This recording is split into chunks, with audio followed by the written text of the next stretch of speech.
Cet objet dans le système solaire disparaissait littéralement des yeux des scientifiques et réapparaissait une semaine plus tard, revenant toujours exactement au même endroit.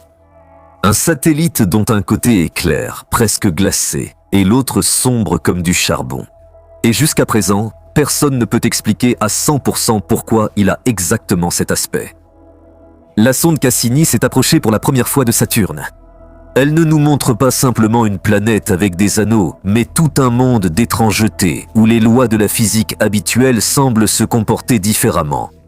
Et l'un des objets les plus énigmatiques de ce système est un satellite que les scientifiques appellent encore aujourd'hui le corps le plus contrasté du système solaire. Saturne. Nous avons appris plus d'informations sur cette planète et les objets qui l'entourent grâce à la sonde spatiale Cassini. Nous avons découvert les caractéristiques de l'atmosphère de Saturne et de son système d'anneaux. Les données sur les satellites du géant gazeux se sont aussi révélées cruciales. Japet est particulièrement intéressant pour nous. Avant que Cassini ne commence sa mission, nous disposions de très peu de données sur ce satellite. Cet objet se distingue par sa chaîne de montagnes à l'équateur et sa coloration bicolore. Grâce aux recherches récentes sur Japet, nous avons appris que ce satellite est synonyme de contraste. Et il ne s'agit pas seulement des deux couleurs contrastées de la surface.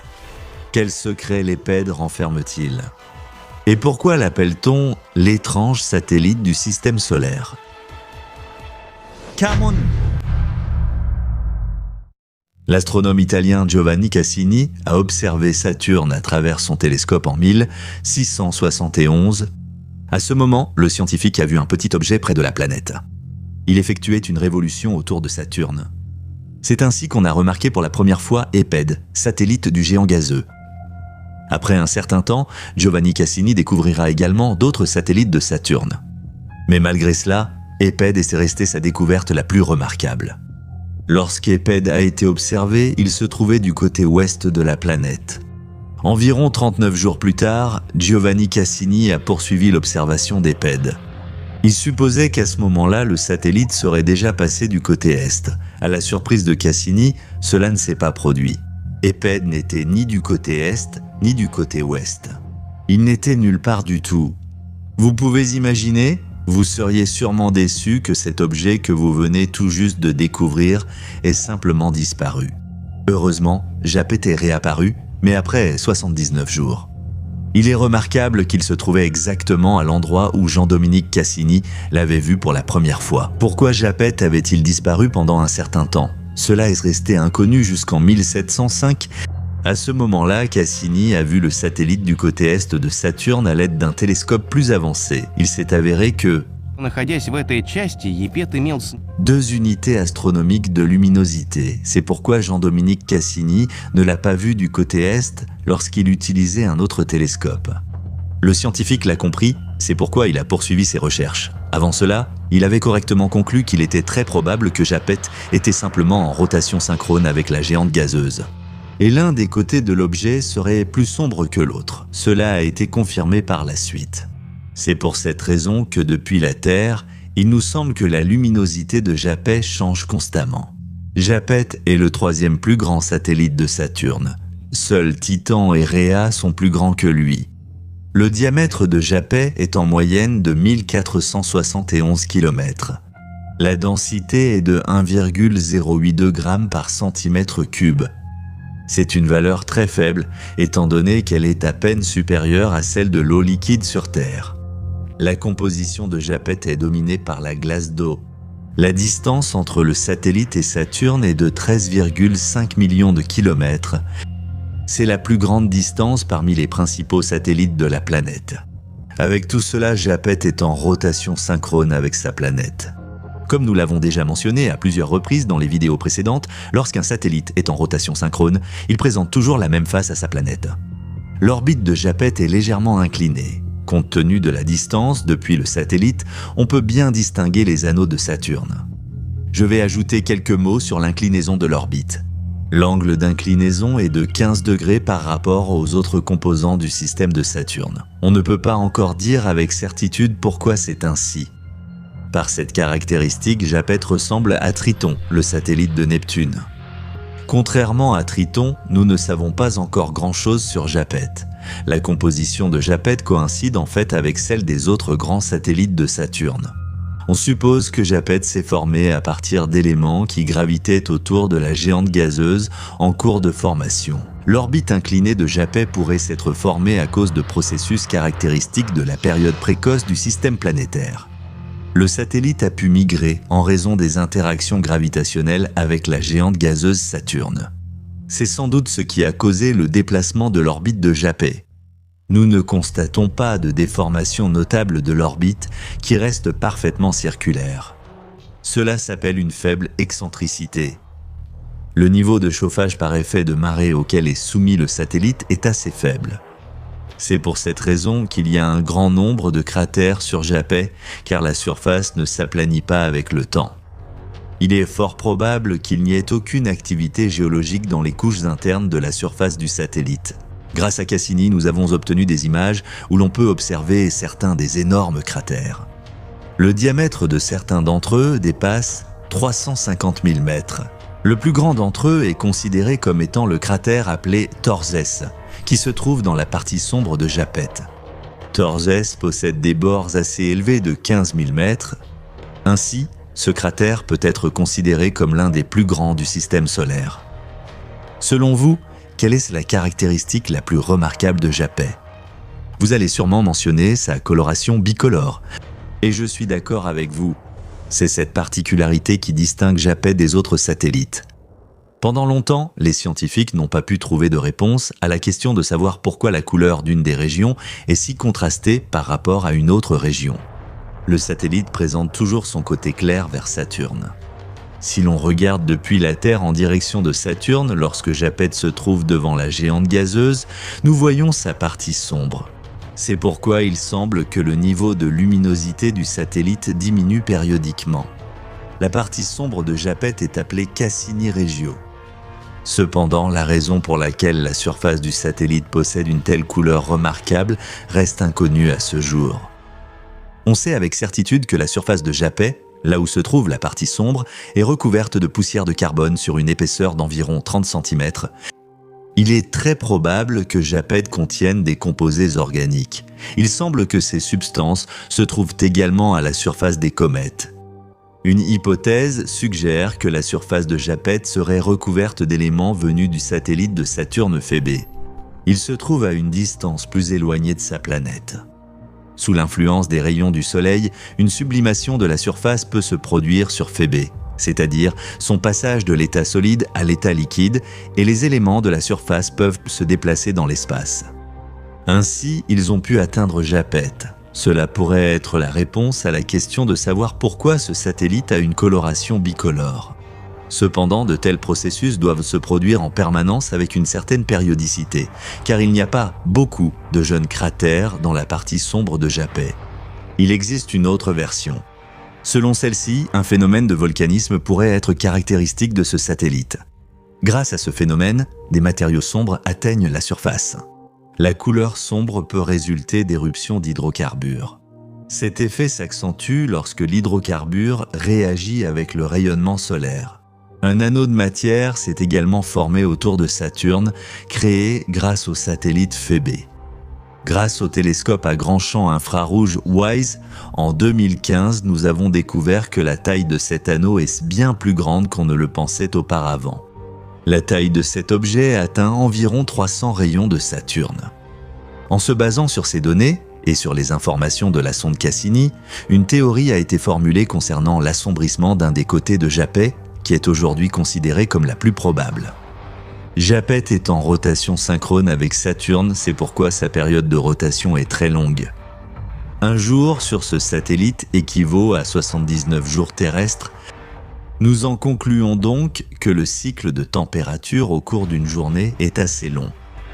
Les éléments du côté sombre peuvent absorber la chaleur pendant une longue période et augmenter la température de la surface. Comme vous le savez, la capacité de réflexion de la partie claire est beaucoup plus élevée, et par conséquent, ce côté absorbe beaucoup moins de chaleur. Avec un tel réchauffement de la surface dans la partie sombre, un processus de sublimation commencera des substances volatiles, y compris la glace. Ces éléments, après un certain temps, se déplaceront vers la partie claire de Japet. Une conséquence du processus de sublimation peut être un assombrissement encore plus prononcé du côté sombre du satellite. Et le contraste entre les parties claires et sombres ne fait que s'accentuer. Nous avons ainsi mieux compris la couleur remarquable du satellite de Saturne. Nous avons dit au début de la vidéo que Japet est un satellite étrange du système solaire. Et il ne se distingue pas seulement par sa surface bicolore. À l'équateur se trouve une chaîne de montagnes appelée le mur de Japet. Sa longueur est d'environ 1300 km. C'est presque autant que celle de l'équateur lui-même. La hauteur de cette formation montagneuse atteint 13 km sa largeur, 20 km. Si nous observons la chaîne de montagnes sur la partie claire de Japet, nous remarquons qu'ici, il ne s'agit pas d'une chaîne continue, mais de plusieurs montagnes alternant avec des zones plus plates. Grâce aux sondes Voyager, nous avons obtenu les toutes premières informations sur cette formation montagneuse.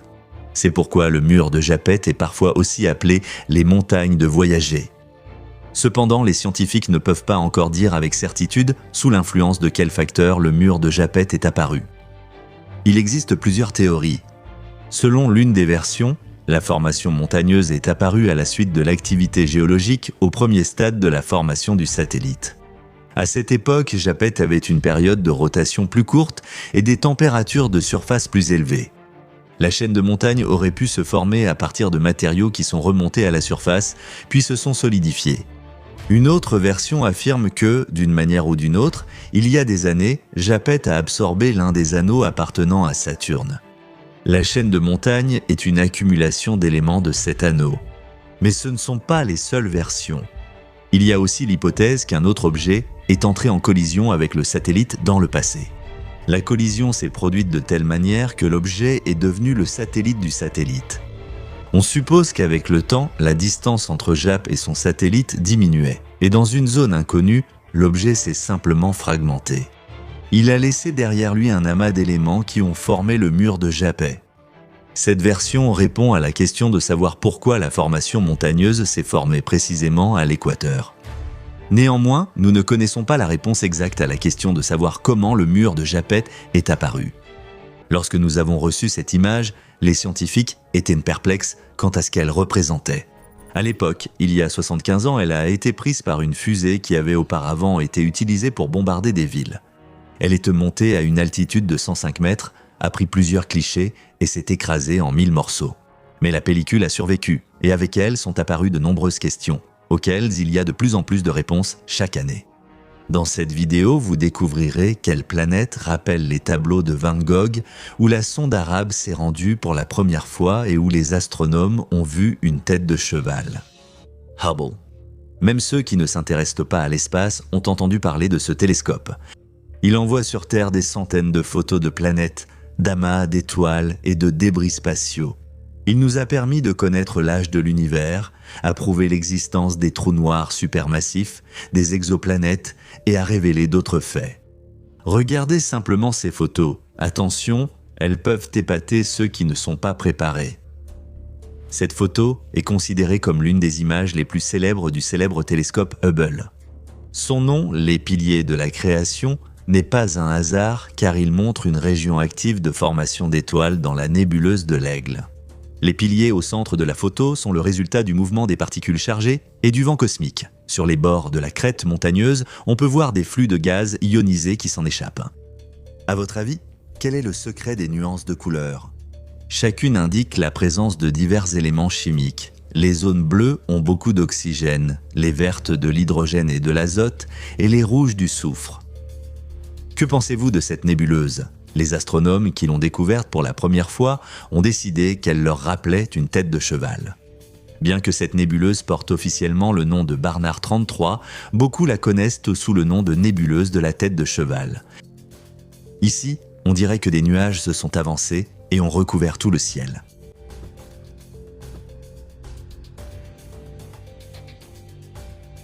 En réalité, devant vous se trouvent de nombreux jeunes amas stellaires bleus, d'immenses nuages de gaz lumineux et de sombres bandes de poussière qui traversent Centaurus A. Y a-t-il de la vie sur Saturne ? Ce mystère a persisté pendant des décennies jusqu'à ce que la sonde Cassini soit envoyée dans les recoins de cette planète. C'est alors qu'il est devenu évident que le monde qui nous entoure est immense. Il contient un nombre pratiquement incalculable de planètes. Et vraiment, n'y a-t-il pas de vie là-bas ?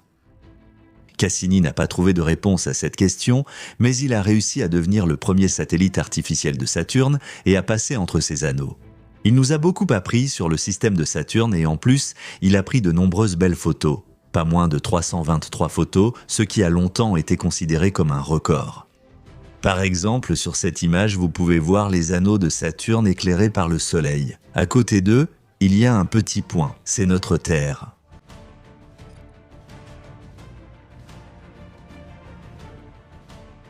Ou, voici une autre photo, composée de 140 clichés sur laquelle la Terre apparaît à travers les anneaux de la planète géante. En la regardant, on comprend à quel point nous sommes minuscules dans l'univers.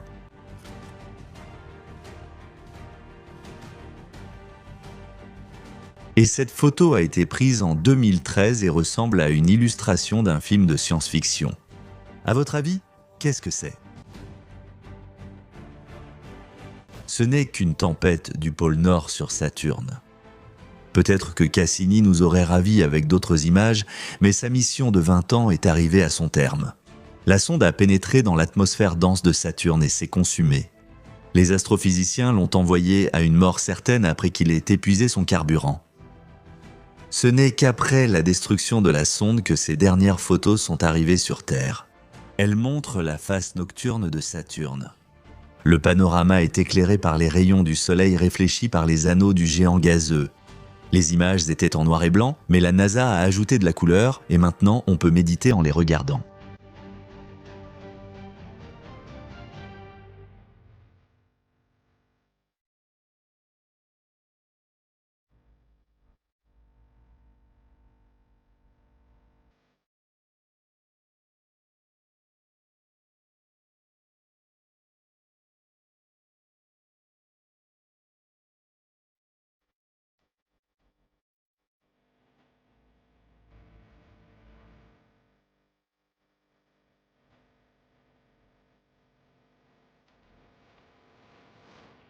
Nous avons reçu la photo la plus étrange d'un satellite de Jupiter, qui a sérieusement bouleversé la NASA et est devenue l'une des principales découvertes de toute la mission Voyager. Il s'est avéré qu'il s'agissait d'une éruption volcanique sur Io, ce qui a permis aux scientifiques de comprendre qu'il existe des volcans actifs au-delà de la Terre.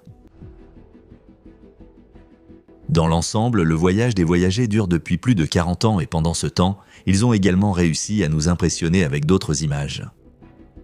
Prêt pour les images de la sonde solaire Parker de la NASA. Comparé au Voyager, c'est un tout jeune voyageur qui est parti dans l'espace à l'été 2018. Sa mission principale est d'étudier la couronne extérieure du Soleil. Cependant, en route vers le Soleil, la sonde Parker a déjà pris une photo de la face nocturne de Vénus. La partie droite de la photo est remplie d'étoiles, tandis que la gauche est occupée par Vénus. La tache sombre au centre de l'image est Aphrodite Terra, la plus grande région montagneuse à la surface de Vénus.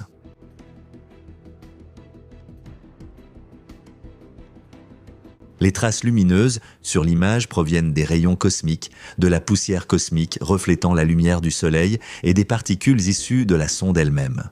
La tache sombre dans la partie inférieure de Vénus est un artefact de l'image. La fine zone lumineuse autour du bord de la planète pourrait être une lueur nocturne dans les couches supérieures de l'atmosphère de Vénus, créée par des atomes d'oxygène. Nous vous proposons ensuite de partir pour Jupiter. Pour cela, nous serons aidés par des photos prises par la sonde Juno. On les compare souvent aux tableaux de Claude Monet et de Van Gogh. Et les personnes à l'imagination débordante y voient des extraterrestres, des dauphins et des dragons. Une chose est claire, il est impossible de ne pas s'émerveiller devant les paysages que nous pouvons observer grâce à la caméra optique JunoCam. Et aussi que les scientifiques se sont encore une fois trompés. Cette planète est bien plus complexe et intéressante qu'ils ne le pensaient. Regardez de plus près les détails sur cette photo. Ils donnent littéralement la chair de poule. Ceci est assemblé à partir de plusieurs photos du pôle sud de Jupiter. En réalité, les pôles ne sont éclairés qu'à moitié en raison de la faible inclinaison de l'axe de rotation.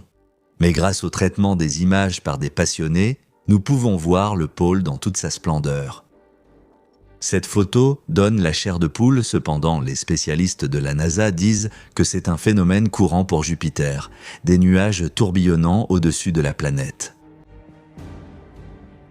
Grâce à la correction des couleurs, on peut voir sur l'image une partie de la ceinture tempérée nord, une zone rouge orangée bien visible située autour du 40e degré dans la partie nord de la planète. La gigantesque tempête, connue sous le nom d'ovale blanc, est également visible sur la photo à l'endroit où se trouve une série de petites régions nuageuses. Les zones sombres indiquent où la couverture nuageuse pénètre plus profondément dans la planète. Selon la texture infrarouge, ces régions sombres sont plus chaudes que les zones supérieures tourbillonnantes. Vous aimeriez faire un tour des anneaux de Jupiter et les voir de l'intérieur. Et la sonde Juno y est déjà passée. Sa première photo historique des anneaux de Jupiter vue de l'intérieur pousse vraiment l'imagination à son maximum.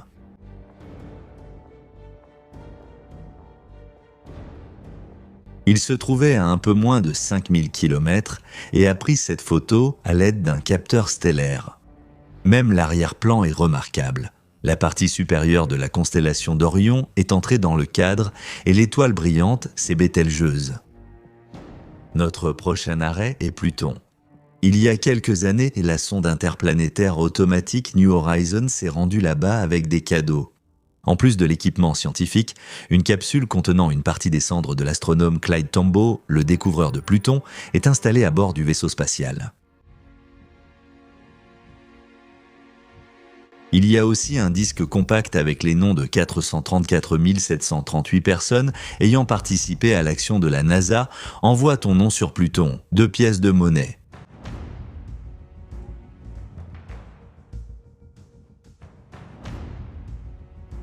Deux drapeaux des États-Unis. Un fragment du premier vaisseau spatial privé habité, Spaceship One.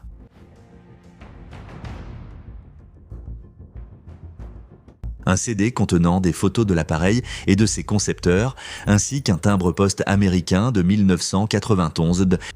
C'est probablement la photo la plus célèbre de notre planète naine, appelée le cœur de Pluton. Elle a été prise le 13 juillet 2015 à une distance d'environ 768 000 km. Pluton n'a pas une atmosphère très épaisse, mais on a quand même réussi à la photographier. Et oui, elle est vraiment bleue.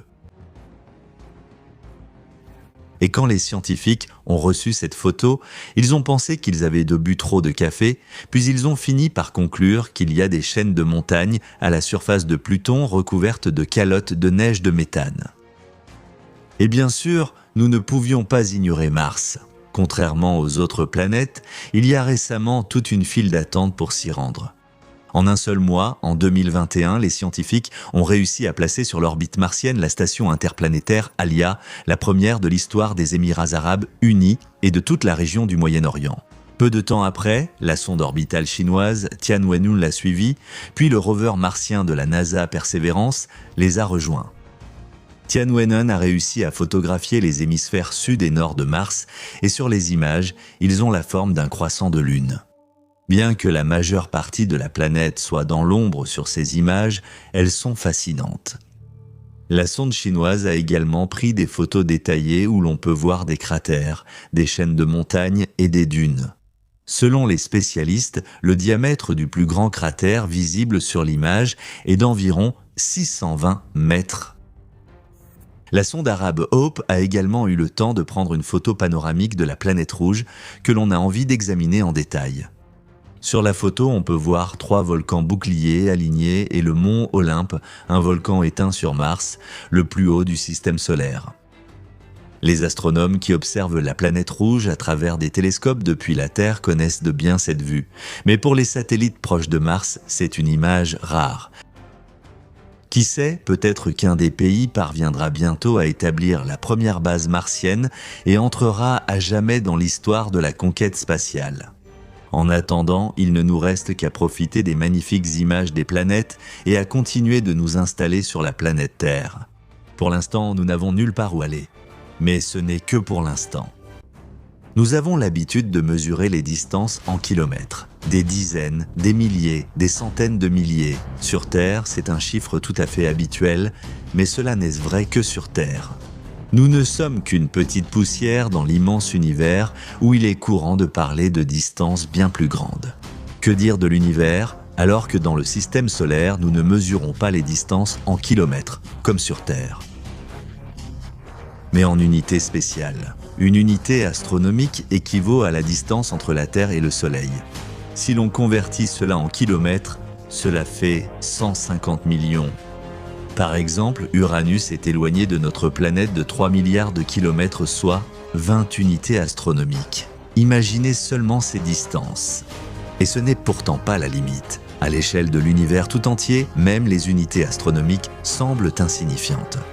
C'est pourquoi il ne faut plus utiliser l'année-lumière ici. Une année-lumière correspond à la distance que la lumière parcourt en un an, sans tenir compte de l'influence des champs gravitationnels. Par exemple, Proxima du Centaure, l'étoile la plus proche du système solaire, est située à 4,2 années-lumière de la Terre. Et en réalité, c'est une distance minuscule.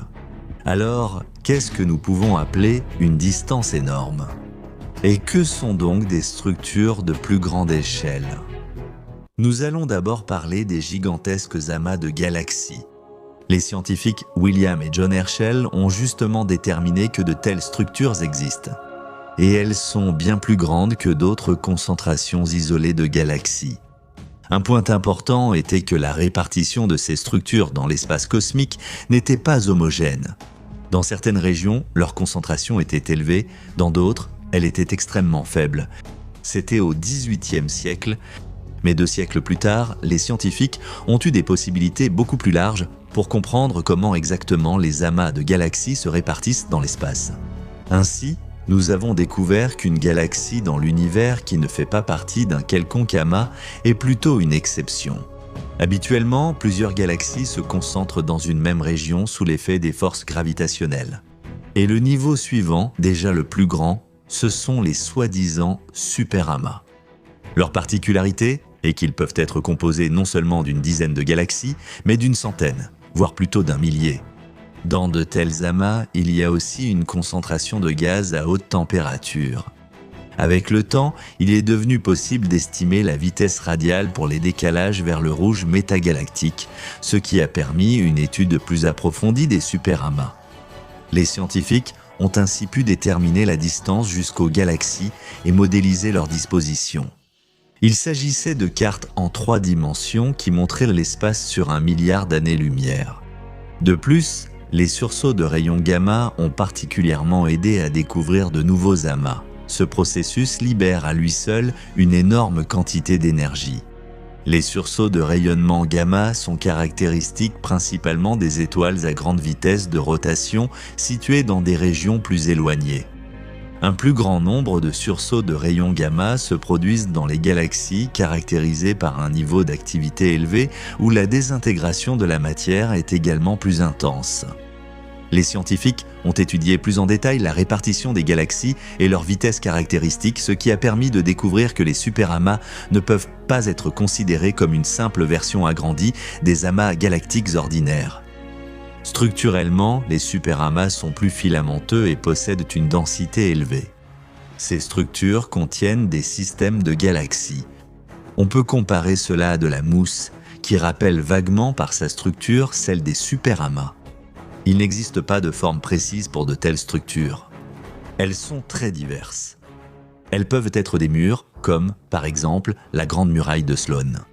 Des amas de galaxies plus familiers, comme l'amas de la Vierge, ou les superamas peuvent prendre la forme d'une chaîne, comme la chaîne de Markarian. Comme nous l'avons déjà mentionné, l'univers est caractérisé par son hétérogénéité. Cependant, ce n'est pas le cas partout. Par exemple, on peut considérer comme homogènes les régions dont la superficie est d'environ 300 mégaparsecs. Là-bas, il n'y a pratiquement pas d'amas de galaxies entre eux. Les amas eux-mêmes sont filamenteux avec une densité environ 10 fois inférieure à la valeur moyenne des autres galaxies. Des filaments galactiques peuvent également se former ici. L'un des exemples les plus connus de murs est sans doute la Grande Muraille du Nord. Elle est aussi appelée la Grande Muraille. C'est la plus grande après la Grande Muraille d'Hercule Couronne boréale et la Grande Muraille de Sloan. La distance moyenne atteint environ 200 millions d'années-lumière. L'épaisseur de la Grande Muraille du Nord est de 15 millions d'années-lumière.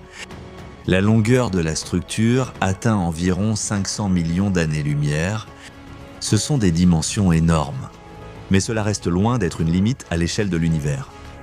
Par exemple, la Grande Muraille d'Hercule Couronne boréale déjà mentionnée mesure pas moins de 10 milliards d'années-lumière. Et cela, soit dit en passant, représente 10% du diamètre de la partie de l'univers que nous pouvons observer.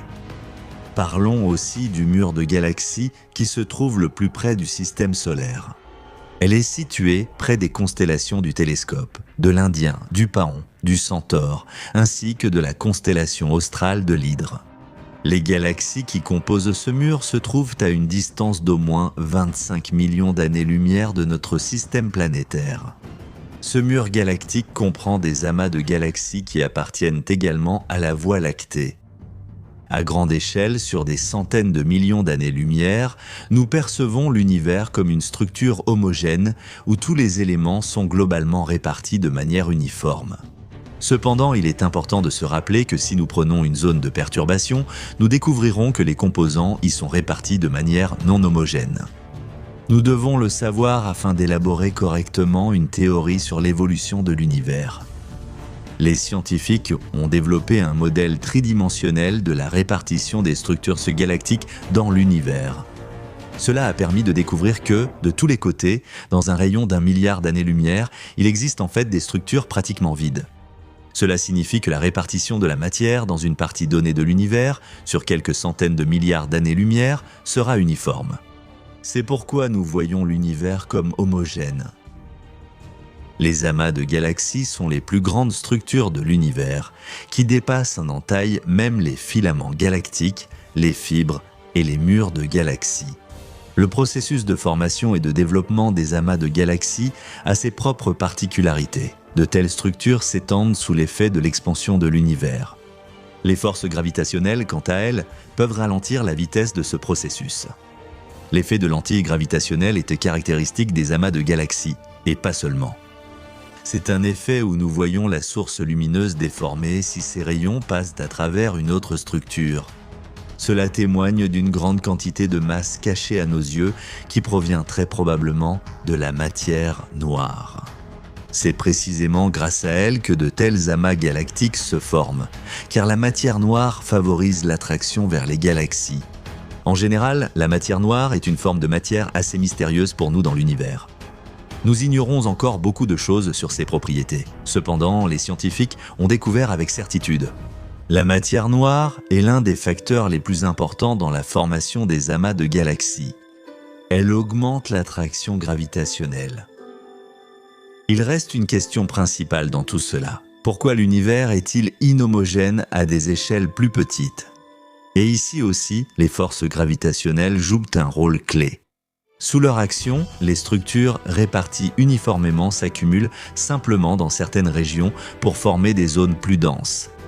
Le processus même de répartition de la matière dans l'univers a commencé quelque temps après le Big Bang. L'augmentation de la masse de l'univers elle-même a contribué à la diminution de la vitesse d'expansion. Dans certaines régions, l'expansion ne s'est pas seulement arrêtée, mais elle s'est aussi transformée en un processus inverse, la contraction. Cela a encore aggravé l'inhomogénéité. De nouveaux amas de galaxies et des vides entre les filaments galactiques sont apparus. La théorie expliquant la formation des galaxies dans l'univers moderne s'appelle la théorie hiérarchique. Selon cette théorie, au premier stade de la formation, il existe des galaxies isolées qui font ensuite partie d'amas galactiques. Ces amas se transforment avec le temps en superamas. Ainsi, aux stades ultimes de l'évolution de l'univers, les structures les plus vastes apparaissent. En fait, cette homogénéité est caractéristique des régions d'une taille de 300 millions d'années-lumière. Ainsi, la matière dans de plus grandes structures se répartit de façon homogène. Cependant, ces mêmes murs galactiques sont eux-mêmes non homogènes. Par exemple, le mur Hercule Couronne boréale. Et pourtant, elle est bien plus grande que 300 millions d'années-lumière. Ici, nous sommes confrontés à des contradictions avec le principe cosmologique lui-même. Comme vous le voyez, tout n'est pas simple dans l'évolution de l'univers. Que Que cela soit pour nous une incitation à plonger toujours plus profondément dans les mystères du cosmos. Ainsi, nous pourrons comprendre ce qu'est réellement notre univers et quelle place nous y occupons. Et vous, qu'en pensez-vous? Comment, selon vous, les structures à grande échelle se sont-elles formées? Et comment les scientifiques vont-ils résoudre les contradictions qui y sont liées? Regardez les captures d'écran qui s'affichent actuellement à l'écran, ce sont des statistiques de YouTube. Que signifient-elles? Remarquez que 57% des spectateurs de cette chaîne regardent sans être abonnés. Voilà le véritable sens de mon message pour vous. Donc, pour ne pas manquer Hubble parmi vos abonnements, il vous suffit simplement de cliquer sur ce bouton rouge qui ressemble à ceci et se trouve juste en dessous de cette vidéo. La loi de l'univers est simple, souvenez-vous-en. En effet, chacun de vos abonnements est très important pour moi. Plus il y a de spectateurs, plus ils regardent et mettent des likes, plus vite une nouvelle vidéo méga passionnante sortira. À bientôt!